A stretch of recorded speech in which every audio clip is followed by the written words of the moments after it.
అందరికీ నమస్కారం. మీ సేవ మీ అందరి సేవకి స్వాగతం. సో ఇవాల్టి టాపిక్ వచ్చేసి జేఈ మెయిన్స్. సో ఈ జేఈ మెయిన్ అనేసి joint entrance exam after intermediate వాళ్ళు ఇప్పటి నుంచి అప్లికేషన్ చేసుకుంటారు అనమాట. సో దీనికి 2 సీజన్స్ ఉంటాయి అనమాట, సీజన్ 1, సీజన్ 2. సో ఇప్పుడు జనవరిలో రాసే ఎగ్జామినేషన్ రాసే వాళ్ళకి ఇప్పటి నుంచి అప్లికేషన్ ఫామ్స్ అనేది తీసుకుంటారు.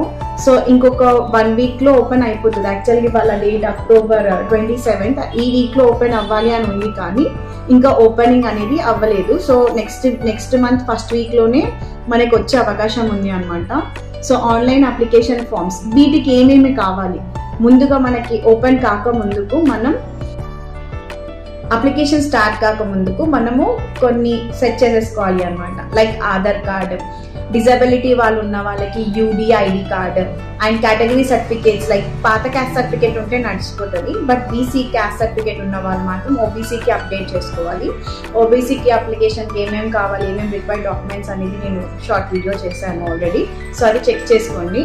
అండ్ ఈ క్యాస్ట్ సర్టిఫికేట్స్ అనేది before filling online application form, అంటే మనం ఆన్లైన్ అప్లికేషన్ ఫామ్ స్టార్ట్ కాకముందుకే మనం ఇవన్నీ రెడీ చేసుకోవాలన్నమాట.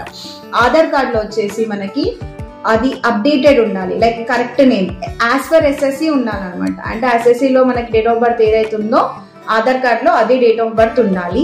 అండ్ నన్ను అడిగితే మాత్రం ఫస్ట్ అడ్రస్ కరెక్షన్ చేయించుకోండి, తెలంగాణకి చేయించుకోండి. దాని తర్వాత ఎస్ఎస్సి మెమో తీసుకెళ్ళి name, father name, date of birth అనేది అప్లై చేసుకోండి. సో దట్ మీకు ఆధార్ కార్డ్ రావడానికి మనకి 1 వీక్ టైం పడుతుంది, కాబట్టి ఫస్ట్ మీరు ఆధార్ అప్డేట్ ఇచ్చేసేయండి. డిజబిలిటీ వాళ్ళు ఉన్న వాళ్ళు మాత్రము ఖచ్చితంగా వాళ్ళ కార్డ్ అనేది వ్యాలిడేట్ అయ్యి ఉండాలి. And in case of renewal లేకపోతే మాత్రం ఖచ్చితంగా రెన్యువల్ చేసుకోవాలన్నమాట. సో కేటగిరీ సర్టిఫికేట్ కూడా OBC, EWS, SC, ST, caste, BC వాళ్ళందరూ కూడా క్యాస్ట్ సర్టిఫికేట్ అప్లికేషన్ అనేది ఉండాలి. సో 5 years లోపట్నే ఉంటే better caste certificate. In case of 5 years దాటిపోయింది అంటే ప్లీజ్ మీరు రీప్రింట్, కానీ మీ సేవలో క్యాస్ట్ సర్టిఫికేట్ కూడా రీప్రింట్ అనేది ఆప్షన్ ఇచ్చారు. సో రీఇష్యూడ్ అనేసి వస్తుంది అనమాట మీరు ఆల్రెడీ ప్రింట్ తీసుకుంటే. సో రీఇష్యూడ్ సర్టిఫికేట్ కూడా మీరు యూజ్ చేసుకోవచ్చు. అండ్ ఇందులో ఇంకొక పాయింట్ ఏంటంటే ఫోటోగ్రాఫ్ వచ్చేసి మనకి ఈ విధంగా ఉండాలి. బ్యాక్గ్రౌండ్ వైట్ ఉండాలి, అండ్ ఇయర్స్ విజిబుల్ ఉండాలి. అండ్ ఇక్కడ మీ పేరు, డేట్ ఆఫ్ టేకెన్ ఫోటో, అంటే ఫోటో ఏ రోజు తీసుకున్నారు, ఇదే మంత్ లో తీసుకుంది అయితే మాత్రం ఇంకా బెటర్. సో ఫోటోగ్రాఫ్స్ మనకి ఇక్కడ ఫోటో కింద ఎగ్జాక్ట్ గా ఈ ప్లేస్ లో మనకి నేమ్ అండ్ ఫోటో డేట్ అనేది ఇచ్చేస్తారనమాట. సో ఫోటో స్టూడియో వాళ్ళని అడిగితే ఇస్తారు. అండ్ బ్యాక్గ్రౌండ్ వైట్ మీకు నార్మల్ గా వాళ్ళు వేసే క్లాత్ క్లారిటీగా లేకపోతే ఫోటోషాప్ వాళ్ళకి చెప్పండి, బ్యాక్గ్రౌండ్ కంప్లీట్ వైట్ కావాలి మాకు, స్క్రీన్ లో బ్యాక్గ్రౌండ్ రిమూవ్ చేసేయండి అని చెప్పండి. సో దాని అకార్డింగ్ వాళ్ళు మనకి ఫోటో అనేది ఎడిట్ చేసి ఇస్తారు. సో మీ కెరియర్కి all the best.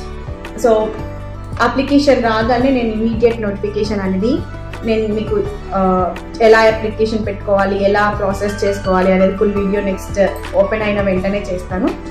Please do subscribe, like, share and comment. Thank you for watching. మీ సేవ మీ అందరి సేవ.